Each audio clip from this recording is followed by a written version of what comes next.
ठीक है। तो हम लोगों ने मेजरमेंट सीखा और वो सारी चीज़ें कर लिया जो भी मेजरमेंट हम कर सकते हैं। 7 बेसिक क्वांटिटी हैं मेजर करने के लिए, जो कि हमने देख लिया। 7 पैरामीटर्स हमने देख लिए, ठीक है। उसमें फिजिक्स में आप देखोगे अच्छे से डिटेल से। और जो 2 चीज़ें हमें यहाँ पे देखनी थी वो था एक टेम्परेचर और दूसरा हमारा क्या था, मेजरमेंट ऑफ सब्सटेंस, ठीक है, जिसे आप मोल में डिनोट करते हो। वो सारी चीज़ें हमने देख लिया। अब बात करते हैं, अगर मान लो कोई सलूशन हो तो उसका मेजरमेंट कैसे किया जाए। जैसे मैं बात कर रहा हूँ, मान लो कि 2 बर्तन मैंने ले लिया। इस तरह से 2 बर्तन ऐसे लिए, 2 ग्लास लिया। ये ऐसे ग्लास हैं जो बिल्कुल इक्वल वॉल्यूम के हैं, ठीक है, इक्वल मास है इनका। और मैंने क्या किया, इन दोनों में सेम हाइट तक वाटर डाल दिया, ठीक है, सेम हाइट तक वाटर डाल दिया। और एक के अंदर जो है 10 ग्राम शुगर डाल दिया और दूसरे के अंदर मैंने 50 ग्राम शुगर डाल दिया। देखो मैं क्या कह रहा हूँ, मैंने 2 बर्तन लिया, 2 बर्तन ऐसे लिए जो बिल्कुल सेम कैपेसिटी के हैं, बिल्कुल सेम कैपेसिटी के हैं, इक्वल वॉल्यूम उसमें वाटर मैंने डाल दिया। और पहले में मैंने क्या किया, 10 ग्राम जो है शुगर डिजॉल्व कर दिया और दूसरे में 50 ग्राम शुगर डिजॉल्व किया, ठीक है। अब हमें अगर ये बताना हो कि इन दोनों में मीठा कौन सा ज़्यादा होगा। बाहर से कोई बंदा आता, मान लो ये 2 सॉल्यूशन मैंने तैयार किया और इसे एक कमरे में रख दिया। बाहर से कोई बंदा आता है, अगर बाहर से कोई बंदा आया और मैंने उससे पूछ लिया कि बताओ इन दोनों में ज़्यादा मीठा कौन लगेगा, तो आप क्या बोलोगे, कौन सा बताओगे। या बाहर से जो बंदा आएगा वो कौन सा बताएगा, वो नहीं बता पाएगा। और या बताएगा तो वो कैसे बताएगा, पी के बताएगा। और मान लो अगर मैंने, आप यही बोलोगे ना कि हाँ पी के पता कर लेगा वो कि कौन सा ज़्यादा मीठा है। लेकिन मान लो मैंने शुगर के बजाय केसियन ले लिया, केसियन जहर का सलूशन बना लिया, ठीक है। इसमें 10 ग्राम केशियन डाल दिया और इसमें क्या कर दिया, 50 ग्राम केशियन डाल दिया। अब आपको बताना है कि कौन सा ज़्यादा जो है कंसंट्रेशन वाला सलूशन है। तो आप कैसे बताओगे, क्या पी के बता सकते हो, नहीं, ठीक है। तो ऐसी चीज़ों के लिए कि जिसका हम बाहर से देख के नहीं बता सकते, ऐसे मास अगर हम निकालें दोनों का अगर मैं मास निकालता हूँ तो इक्वल वॉल्यूम अगर है, इक्वल मास भी आ जाएगा। समझ पा रहे हो बात को, इक्वल मास आ जाएगा दोनों का, इक्वल मास ग्लास का है। तो मास अगर हम निकालें तो भी हम नहीं बता सकते कि कौन ज़्यादा है कौन सा कम है, किस में क्या है। समझ में आ रही बात। वॉल्यूम अगर निकालोगे, वॉल्यूम निकाल के नहीं बता सकते कि आप ज़्यादा किस में किस में कम है। समझ पाए ना बात को, कौन ज़्यादा मीठा है कौन कम मीठा है। तो ऐसी चीज़ों के मेजरमेंट के लिए हमें कुछ नए टर्म्स डिफाइन करने पड़ते हैं और उन्हीं टर्म्स को ही हम लोग क्या बोलते हैं, कंसंट्रेशन टर्म्स। जो हेडिंग के अंदर था आपका पहले से ही, कंसंट्रेशन। कंसंट्रेशन क्या बताता है हमें बताता है कि इसमें दो चीज़ें हैं, एक है सल्यूट और दूसरा क्या है सॉल्वेंट। तो कंसंट्रेशन हमें क्या बता देता है कि इसमें सल्यूट की क्वांटिटी कितनी है और सॉल्वेंट की क्वांटिटी कितनी है। इन दोनों का वो मेजरमेंट करके हमें बता देता है कि इसमें सॉल्यूट के पार्टिकल कितने हैं और सॉल्वेंट के पार्टिकल कितने हैं। समझ में आई बात। तो ऐसे कंसंट्रेशन टर्म की हमें ज़रूरत क्यों पड़ी, आप देख रहे हो कि आप सामने से देख के बिल्कुल नहीं बता सकते। अगर इसका मास निकालोगे तो भी आप नहीं बता सकते कौन ज़्यादा मीठा है कौन कम मीठा है, ठीक है। वॉल्यूम निकालोगे तो भी आप नहीं बता सकते। कोई भी कंपोनेंट, अगर कोई भी मेजरमेंट आप करते हो तो नहीं निकाल सकते कि कौन ज़्यादा मीठा हो कौन कम मीठा हो। लेकिन अगर कंसंट्रेशन की बात करें कि हमें कंसंट्रेशन टर्म्स जो डिफाइन किए गए हैं वो सिर्फ और सिर्फ इसी बात को बताते हैं कि सॉल्यूट की क्वांटिटी कितनी है और सॉल्वेंट की क्वांटिटी कितनी है इस सॉल्यूशन के अंदर, ठीक है। तो इसमें से पहला जो हमारा था वो था क्या, mass by mass, mass by mass. पहला जो था हमारा वो क्या था, mass by mass. Mass by mass का मतलब क्या है कि दोनों ही चीज़ों को आप मास में, मास बाई मास परसेंट कर लो, दोनों ही चीज़ों को आप क्या कर लो, मास में डिफाइन कर दो। मान लो कि मैं एक सलूशन तैयार कर रहा हूँ, एग्जांपल के रूप में हम लोग समझेंगे इसे। मान लो एक सलूशन मैंने तैयार किया और टोटल मैंने 100 ग्राम वाटर ले लिया, ठीक है। और इसमें कितना 20 ग्राम जो हमने शुगर डाल दिया और 100 ग्राम क्या लिया हमने, वाटर। तो अगर 100 ग्राम वाटर लिया, 20 ग्राम शुगर लिया, तो मास बाई मास परसेंट अगर हम देखें तो इसमें कितना परसेंट मास है, कितना परसेंट मास किसका, सल्यूट का, परसेंट मास ऑफ सल्यूट।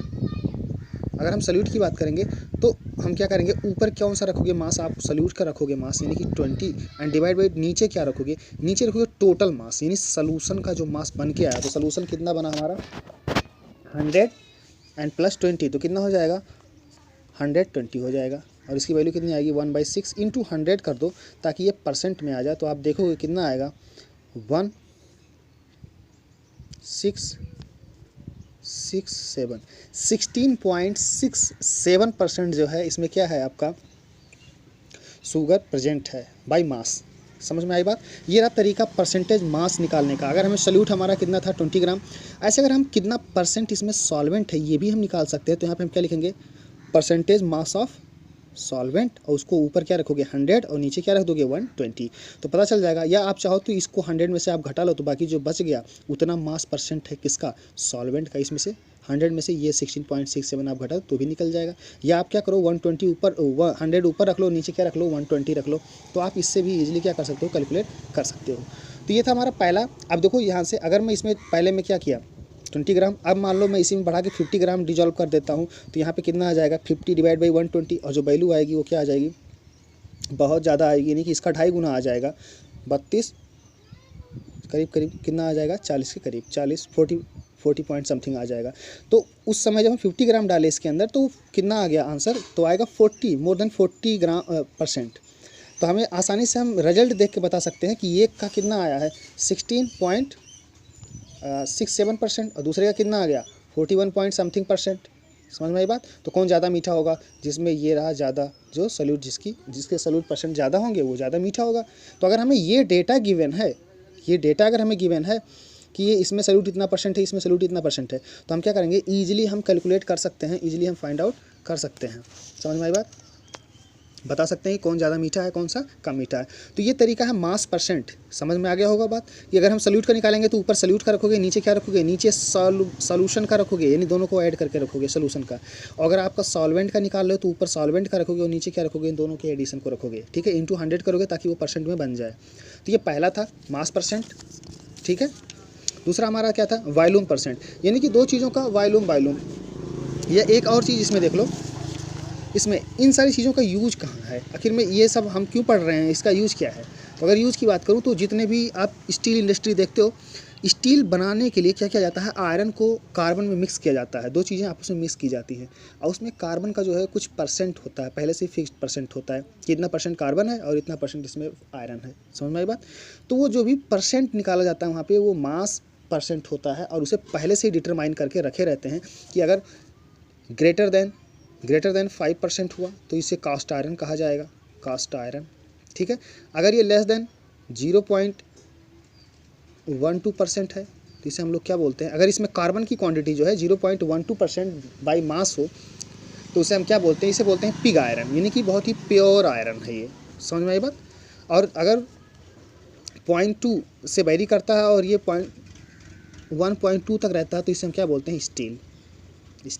तो आप देख रहे हो कि ये सारी चीज़ें फिक्स्ड की जाती हैं, नहीं कोई भी अलॉय हम बना रहे होते हैं, कोई भी मिश्र धातु बना रहे होते हैं, तो उसमें भी जो मेजरमेंट रखते हैं कि इतना परसेंट रहेगा इसका, इतना परसेंट इसका रहेगा, वो सारी चीज़ें फिक्स रहती हैं। तो उन सब जगह पे इस तरह के कंसंट्रेशन मेजरमेंट टर्म का यूज होता है, मास बाई मास का हम लोग यूज़ करते हैं। समझ में आई बात। दूसरा हमारा क्या होता है, वॉल्यूम बाई वॉल्यूम। दूसरा जो हमारा है वो है वॉल्यूम बाई वॉल्यूम परसेंट। अब वॉल्यूम बाई वॉल्यूम परसेंट को डिफाइन करने के लिए सेम वही चीज़, अगर मान लो अब की बार मैंने 2 सोल्यूशन ले लिया इस तरह से, ठीक है, इसमें कितना ले लिया, इसमें सॉल्वेंट ले लिया, सॉल्वेंट कुछ ले लिया, इसमें भी सॉल्वेंट कुछ ले लिया, और फिर क्या किया, सॉल्यूट, दोनों ही लिक्विड है, दोनों को क्या किया, मिक्स कर दिया इसमें। ठीक है, अब किसमें कौन ज़्यादा मीठा होगा कौन सा कम मीठा होगा। मान लो अगर मैं ऐसा कुछ स्वीट सोल्यूशन तैयार कर रहा हूँ तो मान कैसे पता करेंगे मीठा कौन सा होगा, तो अगर उसमें हमें वॉल्यूम परसेंट गिवन हो सॉल्यूट का, किसमें सॉल्यूट के जो वॉल्यूम परसेंट होंगे जिसमें ज़्यादा होगा वो क्या होगा, ज़्यादा मीठा होगा।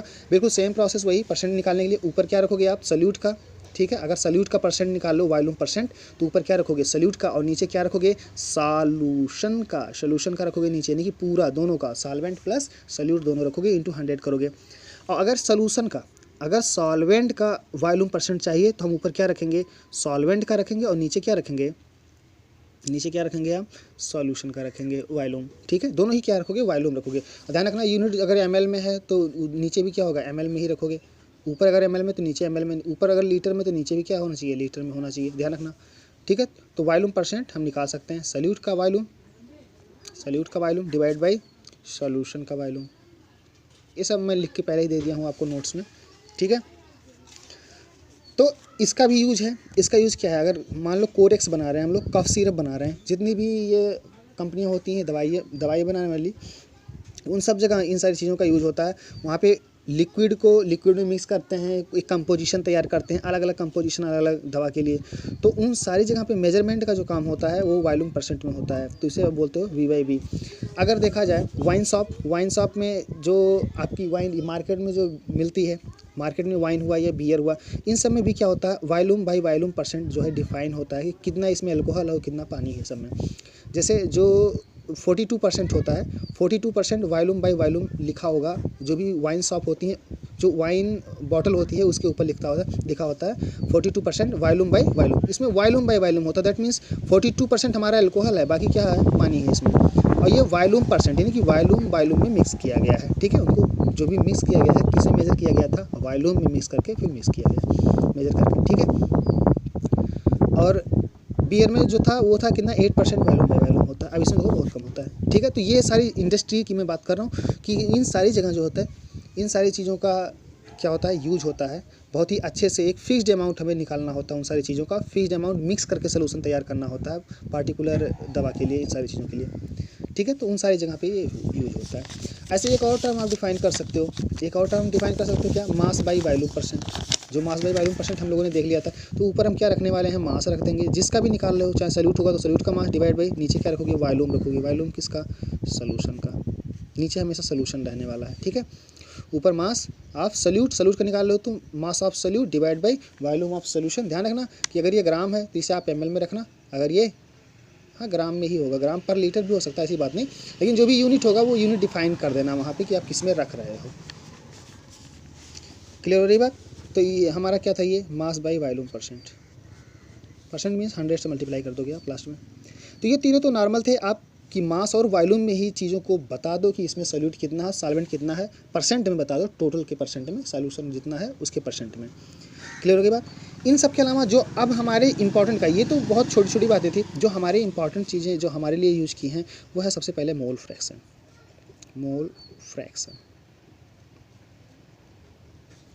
ठीक है, ये इंपॉर्टेंट है क्योंकि ये कॉन्सेप्ट हम लोग बहुत आगे लेके चलने वाले हैं, बहुत ज़्यादा यूज़ करने वाले हैं इस कॉन्सेप्ट को।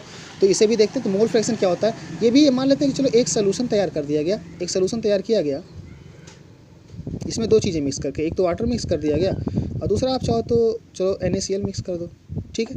तो कुछ क्वांटिटी या कुछ ग्राम इसके डाले गए और कुछ ग्राम क्या किया गया, इसके डाले गए, ठीक है।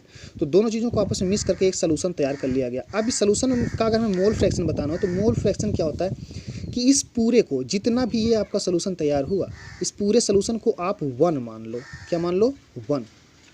तो अगर 1 मान लोगे, 1 मोल, ठीक है। तो 1 में आपका ये वाटर कितना है ये बताना है आपको, और 1 में ही आपका NaCl कितना है ये बताना है। यानी कि हम टोटल को क्या एज्यूम करते हैं, यूनिटी एज्यूम कर लेते हैं, और उस यूनिटी में ये कितना है और ये कितना है ये निकाल लेते हैं। कि जैसे ये 0.5 है तो ये 0.5 होगा, 0.2 अगर ये है, अगर ये 0.2 है तो ये कितना हो जाएगा, 0.8 हो जाएगा। समझ में आई बात। यानी दोनों का एडिशन हमेशा ही कितना होने वाला है, 1।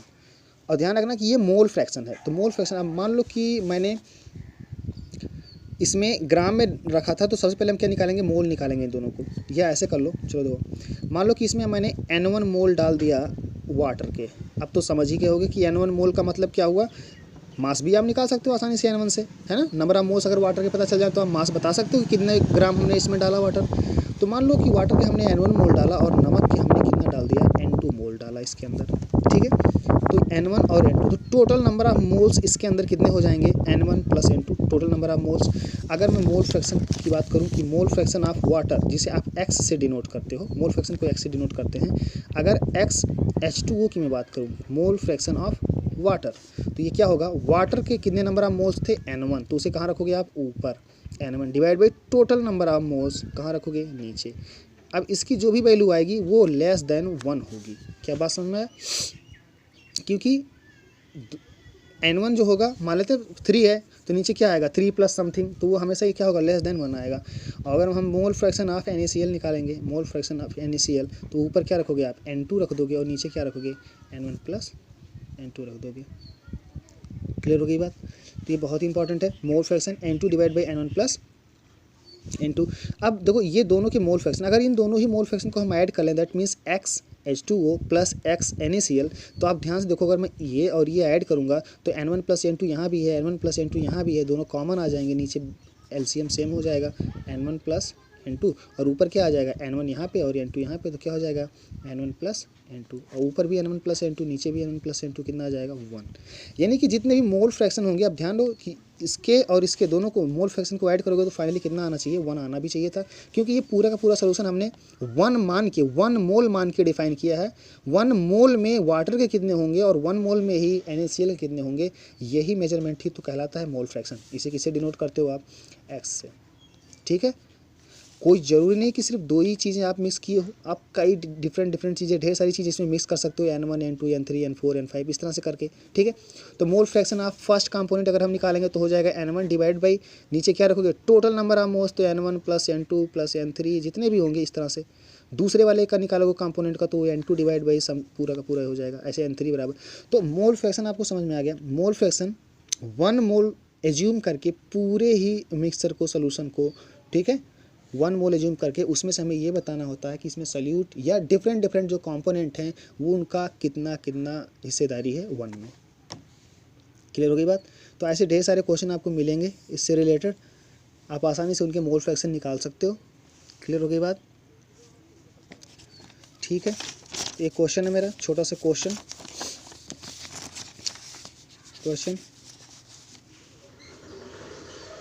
है, फाइंड द मोल फ्रैक्शन